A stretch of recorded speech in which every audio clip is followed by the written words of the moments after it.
Ladies and gentlemen, look at us. We're back again, season 2 of the Soul Sessions, and it's a special night here in Scotland. It's Burns Night, the best night of the year, and what better way to celebrate that with Scottish independent wrestler Nicole Jasmin. Nicole, welcome to the Soul Sessions. Thank you for having me. Absolute pleasure. So, to our viewers, Nicole, how did you fall in love with professional wrestling? So, I was the same as many others. Always watched wrestling, but I think what got me into wrestling was the divas back in the day. Just how captivating they were, and just seeing how they were in the ring and stuff, and like from their ring gear to their gimmicks and stuff, I was like entranced. Like I loved it, and I think just from then, that's what got me into wrestling. And I'd make no secret that my idol in wrestling is Melina. Absolutely love her. I just love how she captivates the crowd. So I think personally for me, I got myself into wrestling. Like I was always watching it, but it was the divas that got me into wrestling. Yeah, it's very well to say. There's sort of a stigma around now that the divas era was all bad. From the iconic. Yeah. Everyone says like, oh, it wasn't professional wrestling. Mm-hmm. It was exploitation or something like that. But obviously, being a fan of it growing up, you must have a true place of your heart for that era. Yes. Just that era and women's wrestling in general, something I feel so passionate about, and I think that's maybe why it's given me such a kick to want to perform and be one of these girls. But that's definitely what got me into wrestling. Oh, definitely. And how would you say that divas era gave you that kick? Were there certain matches or certain divas, or just? I think just seeing like how they were in the ring, and seeing like, because I've always had a performing background. I've been in several sports. I've done gymnastics, cheerleading, dancing, and I just thought like I've always loved performing, and seeing them and how they got the crowds, like how captivating it was, and it was just unreal. And I think just then I was like, I have to do this, like, and seeing them and like seeing how they got on and stuff in the ring, and I was just like, this is amazing. Like, I want to be like this. And I think that's kind of gave me the kick to be like, right, I need to train as hard as possible, and I need to find a school that's going to be able to get me into this position. Well, absolutely, everyone's going to find their start. You mentioned your performance background. We had Visage down from England, TNT, and they mentioned how they have their performance background in dance. For you, was there a particular type of dance? Was it tap, modern? For me, it was a lot of different dancing genres, but I started off being a competitive cheerleader. Oh wow! And that was basically like, so that there was a stigma around that where it was all pom poms, etc. But for us, it was more the stunting and the stuff you would see in America. So I done that for a few years, and then I also done so in our performances you had to be given some gymnastic skills in your routine. So I also took on gymnastics as well, and liked it so much that I ended up competing with gymnastics as well as competing with cheer. And then I also was at the Dance School of Scotland for a wee bit, and that was all ballet stuff. So I feel like having that and tying it in with my wrestling, it's helped a lot. But yeah, it was mostly like that kind of thing that I'd done before I wrestled. No, very well done to yourself. That's quite a hell of accomplishments. Were there, going into wrestling training, we had Visage on as well, and they said that they felt like their moves and their flow in the ring were too much like dance. Did you feel like that was something for you as well? So when I first started, I felt like my ability was more dancey. I felt like with the roles and stuff, I got on really well because I had that background. But I felt very like dance-like when I was going into certain moves, like when I was tying up and stuff. And it's just, I think it's something like over time that's just, it's slowly getting away from me. Like I'm slowly getting stronger looking. But yeah, I feel like with the dance as well, like I feel like because there's so many years of movement, it just kind of still came into wrestling, but it's helped. Has helped the wrestling with footwork and stuff, but it's slowly dying away, and I'm starting to get stronger and starting to look more wrestling-like instead of dance-like. So, when you do it for so long, you're breaking that habit that it's hard to do. Now, how did you find wrestling schools, up in Scotland? Because there's many around, but what one initially started for you? So for me, it was the Glasgow Pro Wrestling Asylum, and that was back in 2017 I started. I was a bit on and off, just because I had went, and then I was like, is this really for me kind of thing? That I want to maybe just stick it out and be with the dance and the gymnastics side of things. And then I think it was like 2019, I still trained, like I still went to the gym and stuff, and I think it was 2019 that I went actually back, done my full like 3 weeks, so my 3 8-week blocks, done that and was into the main class, and then obviously COVID hit, and then that was everything was locked down. But I've been training since 2017, and Glasgow Pro Wrestling's where I am still today. Yeah, no, hey, it's an excellent place as well. You obviously mentioned this line. One of the head trainers there is BT Gunn as well. Great performer in himself. What did you learn from BT? BT's been really supportive. He's helped me with a lot of confidence issues and stuff, and making sure that I know like this is how much you can do and this is your ability. Like he wouldn't ever like not be trustworthy, like not be truthful and stuff you can or can do. But he's been a really amazing coach. I've been training with him since obviously I started the Asylum. And he's given me quite a lot of knowledge and really good feedback. And coming from a performer like himself, it's really good to have that on board and take that knowledge further into my wrestling career. Oh, well, hey, well done. Yeah, obviously the Asylum has a close association with one of the great Scottish promotions, Insane Championship Wrestling, ICW. I just want to know for yourself, as you know, a Scottish wrestler, some people out there in the States might not understand ICW. What is so important to ICW to Scottish wrestling? I think because it's such a big like company, I'm no secret, I love Insane Championship Wrestling. I'm such a fan. Even before I started training, I always like tried to get along to the shows as much as possible, and it's really, really like the production they put on and just like the talent they're producing weekly, like it's been so like amazing to watch. And like the women's aspect of stuff as well, it's really, really like, good to see how much women they're actually bringing into the company. And honestly, the women are amazing, and the company itself, like the talent deserve a medal. Like they've like COVID as well, like through COVID they definitely put on some amazing shows like Closed Doors. Yeah, they're really amazing. And I'm no secret that I'm a massive fan. Well, hey, I'm sure every Scottish fan loves a wee bit of ICW. It's always truly a fun time in that place. You know, we've had someone from ICW on, Shane A. Yes, he's great. I believe you're familiar with Shane A as well. Yeah, I train alongside him, and I had my debut match actually, and I was in the gauntlet with him as well. So he's very, very supportive, and I'm very proud of everything that he's managed to achieve recently. Yeah, exactly. I mean, hey, he's formed the United Queendom with Visage down in TNT. I mean, groups are always open for one more. Nicole, would you be interested in joining the United Queendom? Yes, but I just feel like they're too far. They're too good for me. Not there yet. Never sell yourself short. Always reach for the stars. Eh? You never know what opportunities can come and pick you up. Now, other training schools here in Scotland, one that I've been familiar with and interviewed a few guests from is Fife Pro Wrestling Asylum. I just want to know from FPWA, what aspects did you learn from them? So I done, after COVID, some restrictions were lifted. I done a one-to-one with Andy, and I travelled to the school, which that was such an unreal experience, getting to learn from such a performer like himself. Some knowledge and like just wee bits and bobs that I would like to maybe work on just to see what he thought, how I could progress. I also attended some of the women's classes, and I got to train alongside Daisy Jenkins and Ashley Vega. And they're unreal women. I've always been a fan of them, and I would love to work obviously with Daisy. I have a match in February with Ashley, which I'm very, very excited for.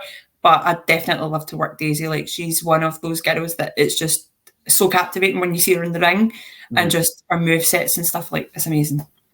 What is it with every guest in the Soul Session fighting one another? Like I've instigated so many fights here. Ashley versus Daisy, Visage versus Shane. I'm like an instigator. I'm just starting these fights here. Yeah, I just think they don't like each other. Just let's wrestle. Exactly, yeah. But I mean, going up to a match against Ashley Vega, obviously, what aspects are you preparing for that? You know, Ashley is quite a performer in herself. So I'm trying to psych myself up a wee bit. I'm trying to get myself prepared because I know how sneaky she is, and I know what she'll throw at me in the match. There's no secret that she's a great performer, but when I go out there, I'm going in for myself, and I'm going in there for the win. That's quite literally what I'm going to do, and I will win. Exactly. Go in there and win. That's all you need. Now, something I've always been interested in guests come on and talk about their training regimen and how they do, and is dietary needs. We've had James Ellis from down in Wales talked about how he mostly focused on protein. We had some guys from the States as well, and they talked about mostly focusing on body parts to improve as well. Yeah. For yourself, Nicole, what aspects of training do you really focus upon? So for me, I try and focus on as much cardio as possible, and I do a lot of weightlifting. I definitely entice that into when I go to the gym. So I have 2 training sessions of wrestling a week, and then the other 3, so Monday, Wednesday, Friday will be my gym sessions. I always try to work on cardio, sometimes even a wee bit of footwork if I can get into like the space in the gym. And then I'll also do a lot of weight stuff, and I try to entice that with my workouts. A lot of dietary stuff, like for me personally, was quite hard, obviously, during COVID. Didn't really stay on track, but recently has gotten a lot better. I've tried to stick with like a diet plan, and I've tried to stick with like a workout plan that's obviously going to be beneficial for my wrestling, which recently has really helped, and I'm definitely seeing a massive difference. Oh, very well done. Always great to see improvements from wherever we change in our lives. Now, going back to ICW, sadly, ICW would be ended agreement with WWE and come off the WWE network. Being a fan, it's quite a sad thing to see that for ICW. How do you feel? I'm gutted, really, really gutted for them. But I just know their talent and their production team. It feels like a much new era. It's very, very sad to see the WWE network go, but I can also see this new era coming up, and it's really, really exciting to see. So I'm very excited to see like how in the coming months, how they'll produce stuff and how it'll be. Definitely, it's such an exciting time. Right, absolutely as well. And there's some fans out there who you want to get into ICW. Nicole, what kind of matches would you recommend or performers in ICW that people need to see? So performer-wise, so I'll say some women first. Molly Spartan, she's obviously the champion. She's amazing. Would definitely look her stuff up. Luckily, I've got to wrestle her on really early in my career, which for me, that was like a dream. That was one of my matches that I really, really wanted. So to have that so early on, I didn't expect it, and I was really shocked. So I would say like Molly Spartan, definitely watch her if you're interested in getting into ICW. Casey Owens as well, she's great. Like another one of the She-Wolves. Angel Hayes, like such a young performer, and she's just so captivating as well. And obviously the likes of Daisy Jenkins and a lot of the people that they're bringing in, like Lana Austin, Harley Hudson, and also Ellie Armstrong and Moxie Malone. Like it's just, I feel like the women's division in ICW is just so captivating, and just like what they're putting their bodies through, and like that's kind of who I would look up to within Mark wrestling, and also Anastasia as well. Like she's fantastic, and I've always been a fan of her. And as the guys, I'd probably say Jason Reed, he's great. His like character and stuff is amazing. That's your right, as much as he's a big Tory. He's great at what he does, great at what he does in the ring, and he definitely gets people to hate him. Like, and I would also say Levi Justice as well. He's great. And Daz Black and Leighton Buzzard. Hey, so I'd say maybe watch that. Yeah. You got to have the champion. Hey, well, hey, guys, you've heard all these people. Definitely check them out. Always great to show ICW in here. Now, Nicole, I want to get your thoughts as a female performer on this as well. We've seen in AEW recently, there was a street fight. Ty J versus Willow Nightingale and Ruby Soho. And they bled quite a shitload in that match. And the internet, as it does, got angry and mad. Saying, they shouldn't do this, it's not appealing or whatever. Seeing those kind of hardcore style women matches, is it something that bothers you, or is it like if somebody likes that, absolutely fine, it doesn't bother me at all? I actually don't hate it. I actually really like it. It's showing them that they can put themselves as a performer through that, and it's a definitely different type of match as well. And I think it's great just to see them. Obviously, I get it. It's probably a 50-50. It's probably people don't like it, and it's such a controversial thing. But for me, myself, like I really do enjoy it. And it's just to see like how badass these women are, and like they're willing to put their bodies through that for the entertainment purposes. But yeah, it's not something that I would personally do, but I do like watching it. Nice, it's like I like to say, wrestling's everybody's pick and mix. You pick the good stuff, the bad stuff, and leave the other stuff in the corner to rot away. Not doing anything. Now I want to talk about going to 2023. The year's fresh. Yeah. Many days ahead of us. I want to know for you, Nicole, what kind of stuff are on your wrestling bucket list to finish by the end of 2023? So I'm one of those people that like to just be an open book. I don't really like put anything set in stone. Like, I just kind of hope for the best, and wherever my journey's going, it's going.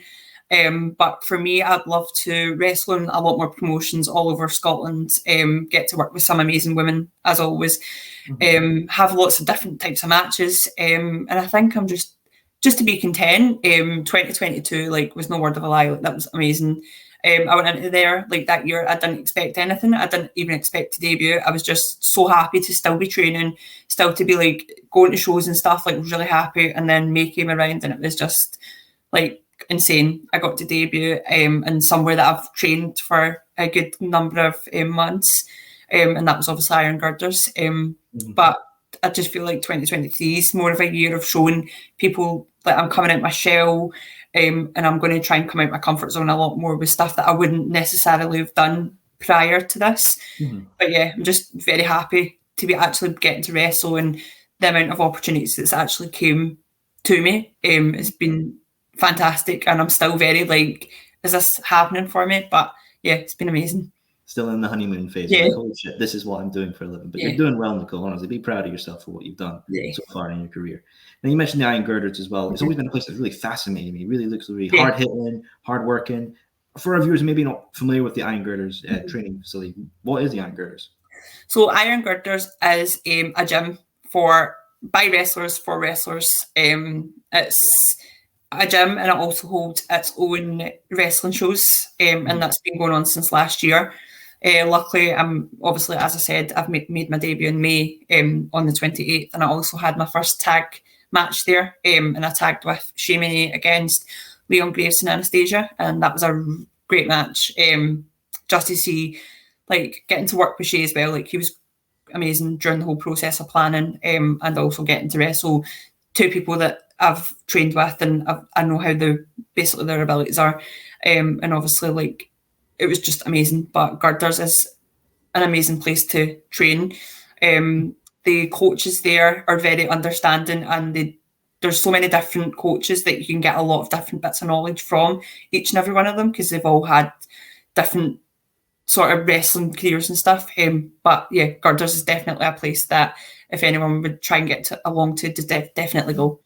Oh, definitely well done. It seems like a really enjoyable place. Like, everyone can learn, adapt, build your character, and advance in the world of professional wrestling. Now, obviously, you mentioned the the Divas era was your favorite era of wrestling. Let's do a little dream matching, a dream situation. You're plucked right now into the Divas era. Who would you love to have a match with? Is it Melina, I'm guessing? Or maybe I don't think that's any secret that it would definitely be Melina. It would have to be. But if I had to pick another person, probably would be Naomi or Tori Wilson, but Melina for definite. Nice. Well, who knows? Maybe you could fight over the Butterfly Championship as well. People like to call it. Is that a favorite championship of yours as well? Yes, that was my favorite championship back in the day. Oh, wow. I mean, people seem to really just hate that thing as well, because obviously, it represents the era. People don't think it was enjoyable. To those fans that maybe really are just not think it's all bad. I've not seen it, but it's all bad. What would you say to them to actually go back and actually enjoy that era? So I would just say, like, just go back and give it a watch. Like, I feel like a lot of people do slate on it more than they like it, which is gutting, because obviously they were the same performers at the time. But I would just definitely tell them to just go back, just watch it, and you'll love it. For me, that it wasn't so much the wrestling that kind of enticed me in. It was more like their characters and their ring gear and stuff. Like, that's truly what brought me in. And then obviously I seen, like, prior on was the wrestling. But I definitely would just tell them to go back and have a look. Exactly. No harm in giving it a wee taste, and see if you like it. You don't, just enjoy it. You mentioned ring gear as well. Your ring gear is quite interesting. It's got the blue and the gold. What was the whole inspiration behind that? So my first ring gear was the half blue and the half gold, and then I got new stuff, and that was still the blue and gold with the fire up it. So I think I just wanted blue gear, and I'd also always said that, but then I also had really liked this gold gear that I seen. So I was just a bit like half and half, and then I like looked on the person that makes my ring gear, and she was doing a half and half, so I was just like, that's what I want. So I had that as my first gear, and then a few months down the line, I just felt like as a performer, it just wasn't me. Like as much as I really liked it, I just didn't feel comfortable in it anymore, and I just didn't feel like it kind of showed who Nicole Jasmin was. And then I got the new one where the fire is, and I just felt like the fire kind of showed across like this fiery baby face, and somebody that's really going to want to go for their dreams. And then also I got to entice like still the blue and the gold, still the same theme colours, because that was two of the colours that I really liked. And also I had a dance costume that I won first place with, and that was like, it just felt like I had to entice my first kind of set of hobbies into my new set of hobbies, which was still adore dance, like still adore all that different sort of like hobbies that I've done, and entice that into my wrestling. No, hey, well done. As well, you know, you're incorporating your moves, incorporating your gears. Like, yes, this was who I was before. I still love that, but this is the me now. I'm incorporating the future. Very well said there. Obviously, you know, everyone's dream is to be signed to the big promotions: AEW, New Japan, Stardom, WWE, Impact. For you, Nicole, say 5-10 years in the future, is there a particular company you would love to be signed to full time? It's not really anything that I've like. Obviously, it's came across my mind a couple of times. Like WWE is great, AEW as well. All these like amazing promotions, but I think in maybe 5 years' time, I just still really want to be happy.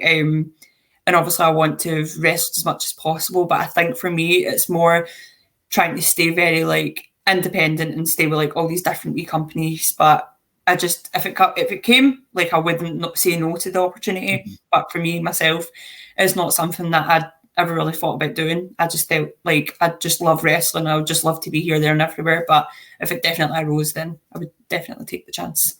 Absolutely, as well. And you know, showcase all of Scotland, this beautiful country of ours. Better than England, I'll say so myself. Well, Nicole, I very much appreciate your time coming on Soul Sessions. Okay. As we wrap up here, I always like to showcase, you know, our guests' next couple of matches. You know, they're interested to see you. Where can they see you next in the ring? So I have a match against Ellie Armstrong on Friday at Community Pro Wrestling. And then in February, I have my match with Ashley Vega. And that's on the 24th of February in the Fairfield Club. And then I've got a certain debut coming up, but it's not announced yet. But that's in Carlisle. Secrets. We must hold our secrets. Yeah. Can't be spoiling everything. There's a few wee debuts here and there, so it will be announced on my social medias when it's allowed. Oh, well, fair enough. And Nicole's social media will be down in the description below, so viewers, check that out if you want to see more of Nicole.